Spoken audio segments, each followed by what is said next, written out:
Welcome back to another episode of 40 Facts about the 40k universe. I am your host Gershwan and you are watching One Mind Syndicate. Today we continue with the Black Crusades as we talk about the Gothic War Part 2. Now if you have not checked out the previous videos, please do so. Check out our Black Crusade playlist and that's going to give you an accurate step-by-step or video-by-video layout of each individual video. Otherwise you're just going to jump into the middle of the battle and it's not going to make any sense. So let's get into 40 facts about the Gothic War. The Chaos domination continued during the 12th Black Crusade as the Imperium was beset by many Chaos war fleets led by individual war masters. It was estimated that they ranged from 8 enemy war fleets to 20 or more. Each was a rival to any battle group Lord Admiral Ravensburg could muster. One in particular, led by Abaddon the Despoiler himself, posed the greatest threat of all.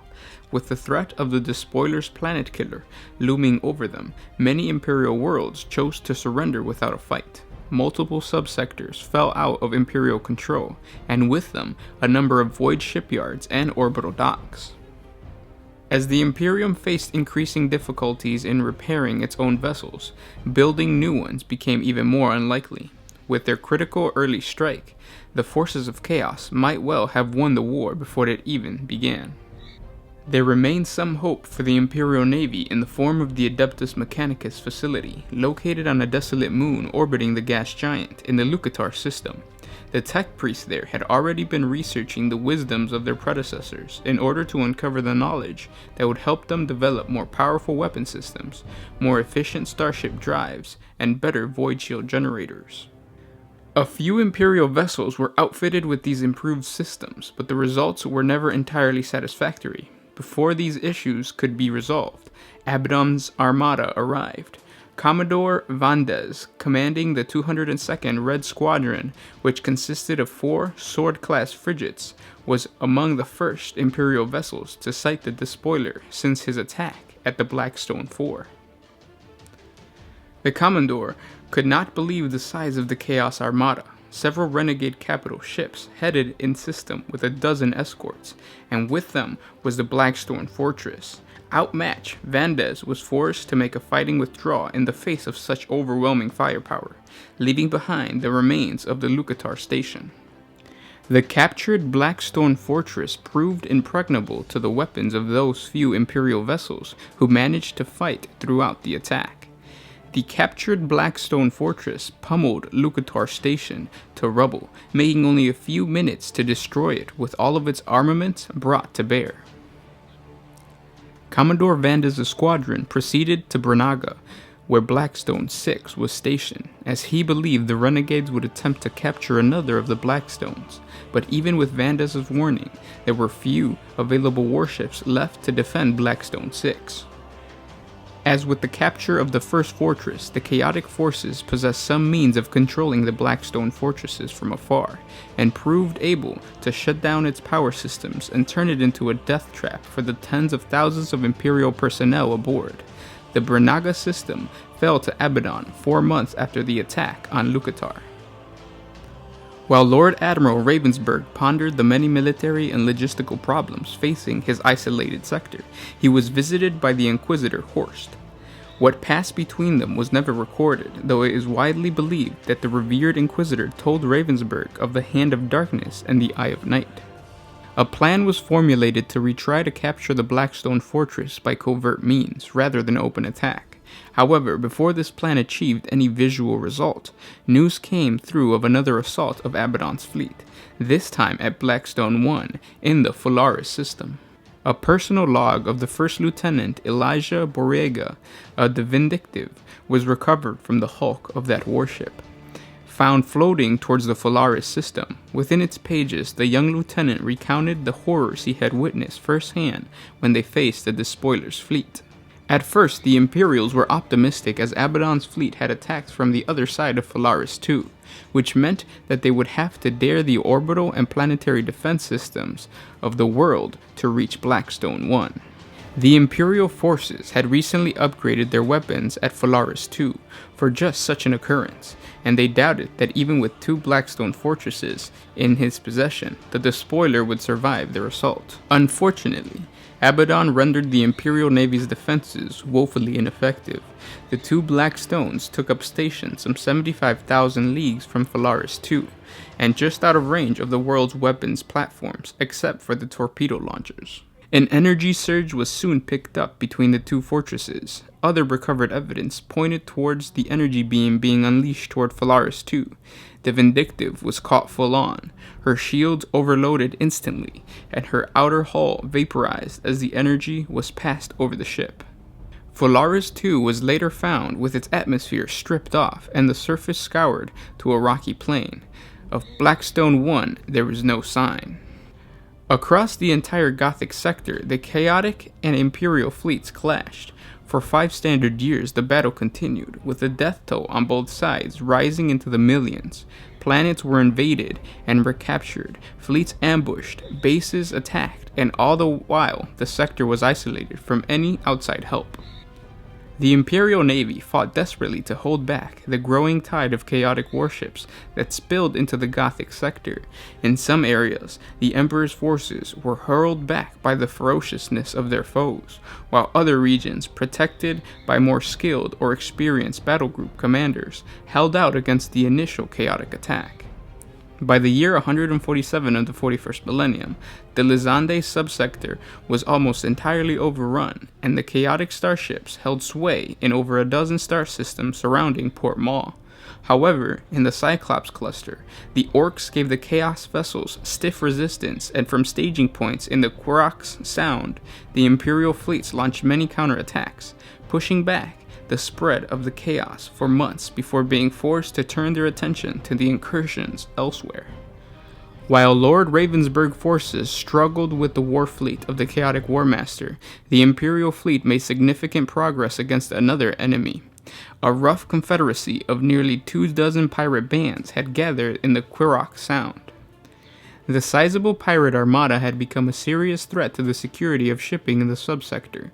Lord Admiral Ravensburg, unable to turn his attention from stemming the Chaos incursion, ordered Fleet Admiral Morndark to deal with the pirates in any way he saw fit. Morndark drew warships from the battle groups across the sector, including 5 capital ships, the Sword of Orion, Havoc, Uziel, Fortitude, and the fearsome Cypra Probati.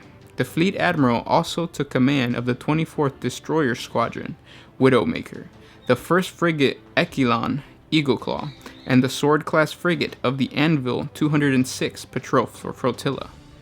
With a large convoy of empty transports, Morndark lured the pirates into attacking. When the Imperial warships counterattacked, Morndark ordered that at least one of the renegades be allowed to escape. With the aid of the Master Navigator, Absalon Drow, Morndark and his fleet were able to follow the surviving pirates back to their lair in the barbarous Costa system. Confident in the knowledge that they were safe in their den, the pirates had given little thought to defense. The Imperial attack came as a total surprise, as Morndark annihilated the pirates to a man, with a large proportion of the pirates dealt within one blow. Ravensguard was able to concentrate its forces on the fighting back against the Chaos Warfleets once again. For the first 7 standard years of the Gothic War, the Imperium had been fighting defensively across the extended battlefront.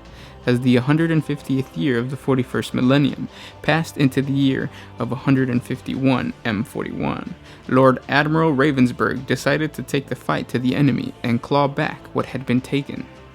Though he knew that the Chaos Warfleets were numerically superior, they were divided into many smaller fleets. It was Lord Ravensburg's hope that he could destroy his attackers if he could bring the full weight of Battlefleet Gothic to bear against each of the Chaos fleets individually.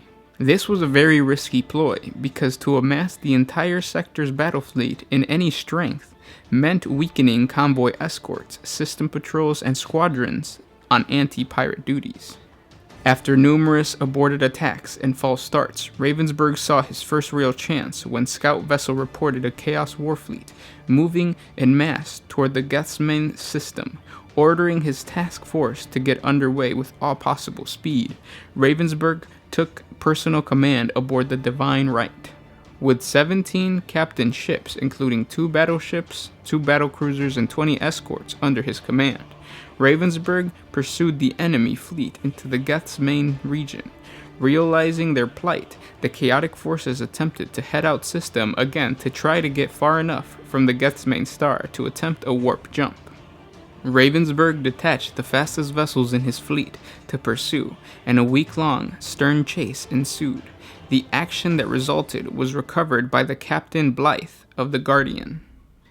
As the Imperial vessels followed the fleeing Chaos fleet, signals came in warning of another enemy fleet on a closing course. The Imperial starships had been lured into a cunning trap. Bolstered by a further 12 warships, the Chaos fleet turned on the Imperial vessels, and it was all they could do to evade the bulk of the enemy. Even in doing so, they lost 3 destroyers and 4 frigates in a series of small skirmishes. The enemy losses totaled at least 5 escorts and maybe as many as 10 or more. With all of the massive warships remaining with Lord Ravensburg command, there was little else the Imperial vessels could do but run. For 3 days, the 2 fleets circled and dodged each other through the system. Neither fleet commander prepared to commit the bulk of their ships against any enemy whose exact position was unknown. 3 weeks after arriving in system, Ravensburg fleet and the Chaos Armada clashed. 6 Firestorm-class frigates located the Chaos Warfleet near Gethsmain 2, using the cover of several dust clouds to avoid being detected themselves. Seized the opportunity, the Lord Admiral moved with the whole fleet in to attack. Ravensburg's Cobra-class destroyer launched several torpedo salvos at extreme range. Although they had little hope of inflicting damage, the torpedo attacks forced the chaotic warships to alter their heading so that they were moving towards the Imperial capital ships. Salvos of Imperial torpedoes screamed into the Chaos fleet. Some were evaded, others hit home with a blossom of explosions. The Imperial escorts carefully kept the enemy hurled in a compact mass as the other Imperial warships passed through their lines. When Lord Ravensburg gave the order, the Imperial capital ships poured a continuous firing into the archenemy ships. The Imperial fleet tore through their adversaries, crippling 4 capital ships and destroying 11 escorts in the initial pass. Rather than turning to fight, the Chaos Warmaster ordered his fleet to continue on their course in a bid to escape. As the faster renegade vessels accelerated away from the Ravensburg pursuit, it looked as if the Chaos Warfleets would once again escape justice. Even as the enemy drew away, more drama occurred. As recorded by Captain Drew of the Fortitude, the Chaotic Fleet was suddenly attacked without warning, as Eldar warships appeared in front of the Chaos vessels, as if from nowhere. Even as the Imperial fleet attempted to haul onto a new heading, their dread became ecstatic happiness as the Eldar attacked the enemy. And those were 40 facts about the Gothic War. I hope you guys enjoyed this video. Please subscribe to the channel to find out what happens with the Eldar. Are they simply going to attack the Chaos and move on?